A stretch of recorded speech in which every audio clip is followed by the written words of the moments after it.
வெற்றி உண்டு, வெற்றி உண்டு, வெற்றி உண்டு, நமக்கு வெற்றி உண்டு, வெற்றி உண்டு, வெற்றி உண்டு. கிறிஸ்துவுக்குள் வாழும் எனக்கு எப்போதும் வெற்றி உண்டு. கிறிஸ்துவுக்குள் வாழும் எனக்கு எப்போதும் வெற்றி உண்டு. என்னென்ன துன்பம் வந்தாலும் நான் கலங்கிடவே மாட்டேன். என்னென்ன துன்பம் வந்தாலும் நான் கலங்கிடவே மாட்டேன். யார் என்ன சொன்னாலும், யார் என்ன சொன்னாலும் நான் சோர்ந்து போக மாட்டேன். நான் சோர்ந்து போக மாட்டேன். ஐஸ்வர்யமும் ஆனந்தமும் உன் கரத்தில் இருக்கின்றதே. எந்த மனிதனையும் மேன்மைப்படுத்த உம்மாலாகுமே. எந்த மனிதனையும் உயர்த்திடவே உம்மாலாகுமே.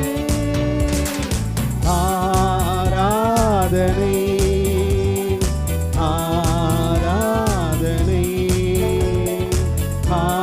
ஆராதனை ஆராதனை. உந்தன் நாமம் உயர்த்தி பாடி ஆராதிப்பேன். அப்பா அம்மா நீங்கதான், ஆசையெல்லாம் நீங்கதான், ஆதரவு நீங்கதான், ஆறுதலும் நீங்கதான்.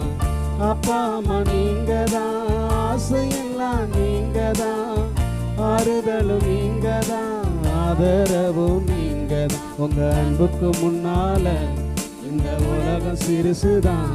அந்த வானத்தை போல உங்க மனசும் பெருசுதான். உங்க அன்புக்கு முன்னால இந்த உலகம் சிறுசுதான். அந்த வானத்தை போல உங்க மனசும் பெருசுதான். என் நினைப்பாவே இருப்பவரே ஏசையா. உங்களை நினைச்சாலே உள்ளம் எல்லாம் துள்ளுதையா. என் நினைப்பாவே இருப்பவரே ஏசையா. உங்களை நினைச்சாலே உள்ளம் எல்லாம் துள்ளுதையா. அண்ணால நினைச்சவரே, ஆண் குழந்தைய கொடுத்தவரே, ஆபிரகாம நினைச்சவரே, ஆசீர்வாதம் தந்தவரே. அண்ணால நினைச்சவரே, ஆண் குழந்தைய கொடுத்தவரே, ஆபிரகாம நினைச்சவரே, ஆசீர்வாதம் தந்தவரே. உங்க அன்புக்கு முன்னால இந்த உலகம் சிறுசுதான். அந்த வானத்தை போல உங்க மனசும் பெருசுதான். உங்க அன்புக்கு முன்னால இந்த உலகம் சிறுசுதான். அந்த வானத்தை போல உங்க மனசும் பெருசுதான். என் நினைப்பாவே இருப்பவரே ஏசையா. உங்களை நினைச்சாலே உள்ளம் எல்லாம் துள்ளுதையா. இல்லாம வாழ முடியாதையா. உங்க கிருபை இல்லாம வாழ தெரியாதையா. நான் நிற்பதும் உங்க கிருபைதான். நான் நிலைப்பதும் உங்க கிருபைதான். நான் நிற்பதும் நிலைப்பதும் உங்க கிருபைதானப்பா. உங்க கிருபை இல்லாம வாழ முடியாதையா. உங்க கிருபை இல்லாம வாழ தெரியாதையா. என் வீடும் என் வீட்டாரணை வரும் ஓயாமல் நன்றி சொல்லுவோமா? என் வீடும் என் வீட்டாரணை வரும் ஓயாமல் நன்றி சொல்லுவோம். ஒரு கரு போல காத்தீரே நன்றி. என்னை சிதையாமல் சுமந்தீரே நன்றி. ஒரு கரு போல காத்தீரே நன்றி, என்னை சிதையாமல் சுமந்தீரே நன்றி. இன்னும் நான் ஆண்டவருக்காக போராடணும், இன்னும் ஆண்டவருக்காக வல்லமையாக மகிமையான காரியங்களை செய்யணும், இன்னும் அறிவிக்கப்படாதங்களில் அறிவிக்கணும், இன்னும் எப்படியாவது கிறிஸ்துவை நான் எப்படியாவது பிரசங்கிக்கணும். பாருங்கள், அவர் ராஜாக்களுக்கு பிரசங்கித்தார், சந்தை வெளிகளில் எழுப்பட்ட 2 பேரோடையும் பிரசங்கம் பண்ணினார். பவுல் அவருடைய வாழ்க்கையில் பார்த்தீங்கன்னா வீட்டில் இருந்தும் ஊழியம் செஞ்சார், வெளியிலையும் போய் ஊழியம் செஞ்சார், ராஜாக்களுக்கு முன்பதாக மேடையிலே அமர்ந்து பேசினார். ரோம பேரரசனுடைய அகிரிப்பா ராஜா சொல்கிறாரு, அவரே சொல்கிறாரு, எப்பா பவுலே, இன்னும் உன்னைய கொஞ்ச நேரம் பேச விட்டேன்னா நீ என்னை கிறிஸ்தவனாவே மாற்றிடுவ போல இருக்கே, அப்படி சொல்கிறார். ஏன்னா அந்த அளவுக்கு பவுலுடைய பிரசங்கங்கள் வித்தியாசமாக இருந்தது, அவருடைய ஊழியம் வித்தியாசமாக இருந்தது, அவருடைய சாட்சி வித்தியாசமாக இருந்தது. பார்க்குறவங்க பூரா பவுலை போல மாறினாங்க. அதனால தான் பவுல் சொன்னார், நான் கிறிஸ்துவை பின்பற்றுகிறது போல நீங்கள் என்னை பின்பற்றுங்கள். ஹல்லேலூயா. அருமையானவர்களே, அப்பேற்பட்ட சாட்சியை நம்ம சொல்ல முடியுமா இன்னைக்கு? என்னை பின்பற்றுங்கள்னு. ஆனால் நம்ம சொல்லணும். ஹல்லேலூயா. நீங்கள் தைரியமாக சொல்லணும், நான் கிறிஸ்துவை பின்பற்றுகிறது போல நீங்கள் என்னை பின்பற்றுங்கள். நீங்கள் மற்றவங்களுக்கு தைரியமாக சொல்லணும். நான் சொல்கிறேன், நீங்கள் ஒவ்வொருத்தரும் சொல்லணும், ஐரின்னு சொல்லணும், நான் இயேசுவை பின்பற்றுகிறேன், இயேசுனுடைய குணாதிசயங்கள் எனக்குள்ளே இருக்குது, நீங்கள் என்ன பின்பற்றுங்க. சொல்லி பாருங்கள், சொல்ல முடியுமான்னு பாருங்கள். அப்படி சொல்லல முடியலன்னா அதற்கான தகுதி நமக்குள்ளே வரல. ஆனால் அந்த தகுதியை உண்டாக்கிட்டீங்கன்னா நீங்கள் தைரியமாக சொல்லுவீங்க. ஏன்னா உங்களுக்குள்ள சாட்சி இருக்குல்ல, சொல்லுவீங்க, நான் கிறிஸ்துவை பின்பற்றுகிறேன், நீங்கள் என்னை பின்பற்றுங்கள். நம்ம என்னென்னா இன்றைக்கி எல்லாருமே நான் சொல்கிறது இல்லை, இயேசுவை மட்டும் பாருங்கய்யா, அவரை மட்டும் பாருங்கள், அவரை மட்டும் பார்க்குறது நல்லது தான். ஆனால் நீ சாட்சியாக இருக்கணுமே, உன்னை பார்க்குறவே 4 பேர் வரணுமே, உன்னை பார்க்குறவே 4 பேர் என்ன செய்யணும், ரட்சிக்கப்படணுமே. நீ ஒரு ஊழியம் செஞ்சாலும் உன்னுடைய ஊழியத்தை பார்த்து மற்றவர்கள் ஊழியத்துக்கு வரணுமே. நான் சொல்கிறேன், எங்கள் அப்பா ஊழியம் செஞ்சாருன்னு, உண்மையிலே அவருடைய வேலை தான்.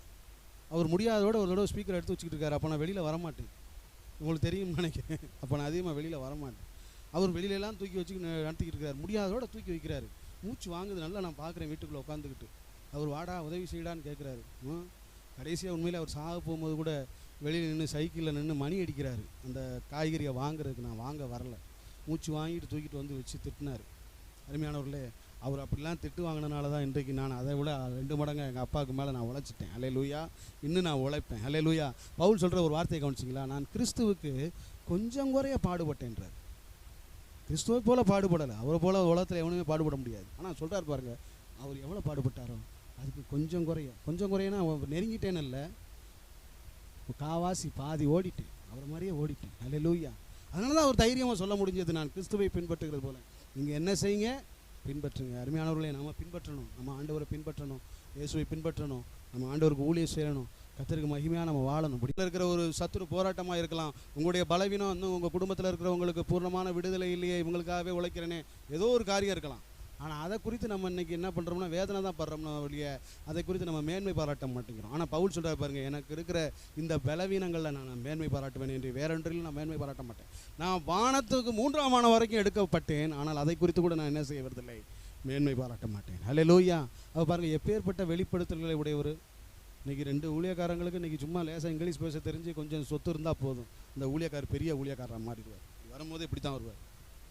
ஒரு ஊழியக்காரலாம் இருக்கார், அவர் நடக்கும்போது இப்படி தான் நடப்பார், நார்மலாக நடக்க மாட்டார், முதுகு இப்படி பின்னாடி இப்படி போயிடும். ஆனால் நான் இப்போ ஒருத்தரை பார்த்தேனே, ஸ்பீக்கராக வாங்கி வச்சிருக்கிறாரு. அவர் பாட்டுக்கு எங்களோட உட்காந்து அசால்ட்டாக புரோட்டா சாப்பிட்டுக்கிட்டு இருக்கிறாரு. என்றைக்குமே இந்த பூரணமாக இருக்கிறவங்க என்ன செய்ய மாட்டாங்கன்னா, பந்தா பண்ணவே மாட்டாங்க. இந்த ஒன்றும் இல்லாதவங்க தான் பார்த்தீங்கன்னா பந்தாவும் பெருமையுமா இருக்கும். அப்போஸ்தலனாகிய பவுல் நமக்கு ஒரு முன்மாதிரிங்க. அவருடைய வாழ்க்கையில் அவர் அவ்வளோ பெரிய மேன்மை உள்ளவராக இருந்தும் அவர் சொல்கிறார் பாருங்க, எனக்கு வாழ்ந்திருக்கவும் தெரியும், தாழ்ந்திருக்கவும் தெரியும். நான் இதற்காக என்ன செய்தேன், நான் போதிக்கப்பட்டு நான் தேவனிடத்தில் நான் கிருபை பெற்றேன் என்று சொல்கிறார். கரங்களை தட்டி ஆண்டவருடைய நாமத்தை மகிமைப்படுத்துவோமா? ஹல்லேலூயா, ஹல்லேலூயா, ஹல்லேலூயா, ஆமென். பாருங்க, அடுத்து வாசிங்க, கலாத்தியர் 2ஆம் அதிகாரம்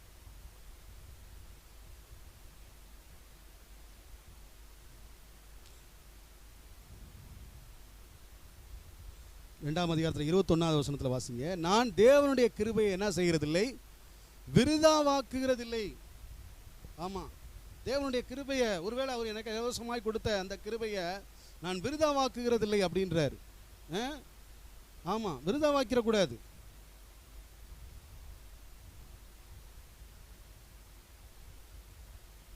நல்லா கவனிங்களேன், நம்ம ஆண்டவர் நமக்கு கொடுத்த கிருபையை நம்ம பூரணமாக அது செயல்படுவதற்கு நம்ம ஒப்பு கொடுத்தாதான் அந்த கிருபை செயல்படும், இல்லைன்னா அந்த கிருபை வேஸ்ட் ஆயிடும்.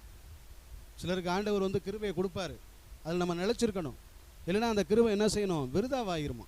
அப்போ இன்றைக்கு அருமையானவர்களே, நம்முடைய வாழ்க்கையில் தேவன் கொடுத்த கிருபைகளை நம்ம எத்தனையோ முறை நம்ம வேஸ்டாக்கி போட்டிருக்கிறோம். அதுதான் நான் அன்றைக்கி சொன்னேன். ஊழியத்தில் ஏன் நம்ம சேர்ந்து செயல்பட்டால் அது மகிமையாக இருந்திருக்கும், அது ஒப்புரவாகலை. எனக்கும் சில குறைபாடுகள் உண்டு, நேற்று கூட பார்த்தீங்கன்னா ஊழியத்துக்கு ஈவினிங் அங்கே ப்ரேயர் போகிறதுக்கு கொஞ்சம் நேரத்துக்கு முன்னாடி கூட எனக்கு அவ்வளோ பலவீன அலுப்பு, மழை வேற பெஞ்சிருச்சு.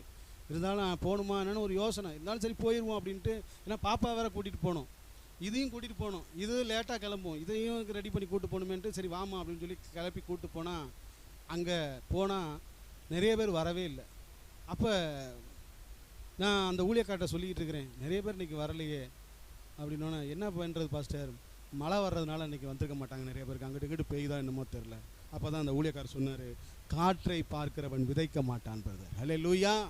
காற்றை கவனிக்கிறவன் என்ன செய்ய மாட்டான். ஆகையால் கிறிஸ்துவின் வல்லமை என்மேல் தங்கும்படி என் பலவீனங்களை குறித்து நான் மிகவும் என்ன செய்கிறேன், சந்தோஷமாய் மேன்மை பாராட்டுவேன். ஹல்லேலூயா. இன்றைக்கு ஆண்டவரே வல்லமை தாருன்னு கேட்குறோம். ஆனால் வல்லமையோடு சேர்த்து பலவீனங்களை கொடுத்தாருன்னா ஓடி போயிடுவோம். ஆனால் பவுலுடைய வாழ்க்கையில் பாருங்கள், அநேக வல்லமைகளை கொடுத்தார். அவருடைய நிழல் பட்டு சுஸ்தமானாங்களாங்க. இன்னும் சொல்லப்போனால் பவுலுடைய அந்த தலைப்பாகை உருமால்களை எடுத்து வியாதியஸ்தர்கள் மேலே போட்டாங்களாம், வியாதிகள் சுகமானதான். ஆனால் இவர் கண்ணில் இருந்து அந்த பிரச்சனை என்ன செய்யலை, நீங்கவே இல்லை. அவர் சொல்லுகிறார் பாருங்கள், என் சரீரத்திலிருந்து அது என்னை விட்டு நீங்கும்படி, டிபார்ட் ஃப்ரம் மீ, என்னுடைய சரீரத்திலிருந்து அது விலகும்படி நான் கர்த்தரிடத்தில் எப்படி வேண்டிக் கொண்டாராம், 3 தடவை வேண்டிக்கிட்டாராம். எத்தனை நிலைமையில் இருந்தாலும் நான் எப்படி இருக்கிறேன், மனரம்யமாக இருக்க கற்றுக்கொண்டேன். ஹல்லேலூயா. அது ரொம்ப முக்கியம். நம்ம எந்த நிலைமையில் இருந்தாலும் நம்ம மனரம்யமாக என்ன செய்யணும், இருக்கணும். அவர் அடுத்து சொல்கிறார் பாருங்க, தாழ்ந்திருக்கவும் எனக்கு தெரியும், வாழ்ந்திருக்கவும் தெரியும், எவ்விடத்திலும் எல்லாவற்றிலும் திருப்தியாயிருக்கவும், பட்டினியாயிருக்கவும், பரிபூர்ணம் அடையவும், குறைவுபடவும் நான் போதிக்கப்பட்டேன். பாருங்க, நான் போதிக்கப்பட்டேன் அப்படின்னா என்ன, போதிக்கப்பட்டேன்னா அந்த வாழ்க்கையில் அந்த சில அனுபவங்களை அவர் கடந்து வந்திருக்கிறார். அல்லேலூயா. இன்னைக்கு நிறைய பேர் பாடுகளை குறித்தெல்லாம் பேசலாம், ஆனால் அவங்களுடைய வாழ்க்கையில் அந்த பாடுகள் வரும்பொழுது அந்த பாடுகள் அவங்க எப்படி நினச்சிருக்கிறாங்கன்றதான் ரொம்ப முக்கியம். ஆனால் பவுல் சொல்லுகிறார், அதனால தான் சொல்கிறார், என் குறை சொல்லினால் இப்படி நான் சொல்லலப்பா, எனக்கு வாழவும் தெரியும், தாழ்ந்திருக்கவும் தெரியும், எனக்கு வாழ்ந்திருக்கவும் தெரியும், தாழ்ந்திருக்கவும் தெரியும், நான் எல்லாவற்றிலும் திருப்தியாக இருக்கவும், பட்டினியாக இருக்கவும், குறைவுபடவும் போதிக்கப்பட்டேன். பாருங்கள், திருப்தியாக இருக்கவும் தெரியும், நான் பட்டினியாக இருக்கவும் தெரியும். நம்முடைய வாழ்க்கையில் நமக்கு திருப்தி தான் தெரியும், நிறைய குறைவு வர நேரத்தில் நம்ம புலம்ப ஆரம்பிச்சிடுறோம். ஆனால் அப்போஸ்தலன் பவுல் சொல்கிறார் பாருங்க, நான் எந்த நிலைமையில் இருந்தாலும் நான் மனரம்யமாக இருக்க கற்றுக்கொண்டேன். இன்றைக்கி சில வேளையில் நம்ம ஆசீர்வாதத்துக்காக போராடுறோம், ஆனால் அந்த ஆசீர்வாதம் வந்தால் கர்த்தரை மறந்துடுறோம். இல்லை பட்டினியாக இருக்கிறோம் அப்படின்னாக்க அது அதுக்கு மேலே, நானே பட்டினியாக இருக்கிறேன், நான் எதுக்கு கடவுளை தேடணும். இன்றைக்கி கடவுளை தேடாதவங்க குறை சொல்லுவாங்க. 2 காரணம் என்ன தெரியுமா, ஒன்று, பட்டினியாக இருக்கிறவன்ட்ட போய் கேட்டிங்கன்னா அவன் கடவுளை என்ன பண்ணுவான்னா சபிப்பான். நானே தரித்திரத்தில் இருக்கிறேன், அந்த கடவுள் எனக்கு என்னத்தை செஞ்சார். நல்லா இருக்கவன்ட்ட போய் நீ கடவுளை தேடலாம் இல்லையா அப்படின்னு சொன்னால் அவன் என்ன தெரியுமா சொல்லுவான், எனக்கு எல்லாம் பரிபூர்ணமாக இருக்குது, யாரையா அந்த கடவுள், யாரையா அந்த கர்த்தர், நீ சொல்கிறவர் யார், ஏன்னா எனக்கு தான் எல்லாமே இருக்குது. ஆனால் பவுல் சொல்கிறார் பாருங்க, எனக்கு வாழ்ந்திருக்கவும் தெரியும், தாழ்ந்திருக்கவும் தெரியும். ஏன்னா அந்த அப்போஸ்தலனாகிய பவுல் அவர் சாதாரணமானவர் இல்லை, அன்றைக்கே 2 கப்பல்களுக்கு அதிபதியும் அப்போஸ்தலனாகிய பவுல். அல்லேலூயா. 2 கப்பல்களுக்கு அதிபதி. நம்ம பாக்கெட்டில் ஒரு 2000 ரூபா தாள் பெருசாக இருந்தால் ஒரு வாரத்துக்கு அந்த ஆளை கையில் பிடிக்க முடியாது. அப்புறம் பணம் தீர்ந்தோன்னே தான் அவருக்கு புத்தியே தெளியும். அப்படிலாம் இருக்குது. அருமையானவர்களே, அப்போஸ்தலனாகிய பவுல் சொல்லுகிற அந்த வார்த்தை நம்முடைய வாழ்க்கையில் எந்த சூழ்நிலையும் நம்ம தேவனை நோக்கி நம்ம ஜெபிக்க, தேவனை தேட, தேவ சமூகத்தில் நாம் நிற்க நம்ம கற்றுக்கொள்ள வேண்டும். இது நமக்கு அவர் கொடுக்குற ஒரு முக்கியமான ஒரு காரியம். ஏன்னா அவர் சொல்கிறார் பாருங்க, நான் போதிக்கப்பட்டேன், இன்றைக்கு நான் உங்களுக்கு போதிக்கிறேன், ஆனால் அந்த போதனையில் நீங்கள் நிலைச்சிருக்கணும். அதுதான், எல்லா வகையிலும் நெருக்கப்பட்டும் ஒடுங்கி போவதில்லை, எல்லா வகையிலும் நெருக்கப்பட்டும் ஒடுங்கி போவதில்லை, கலங்கினால் மனம் முறிவதில்லை, கைவிடப்படுவதில்லை, கலங்கினாலும் மனம் முறிவதில்லை, கைவிடப்படுவதில்லை, என் கிருபை உனக்கு போதும், என் கிருபை உனக்கு போதும், பலவீனத்தில் என் பலமோ பூரணமாய் விளங்கும், என் பலவீனத்தில்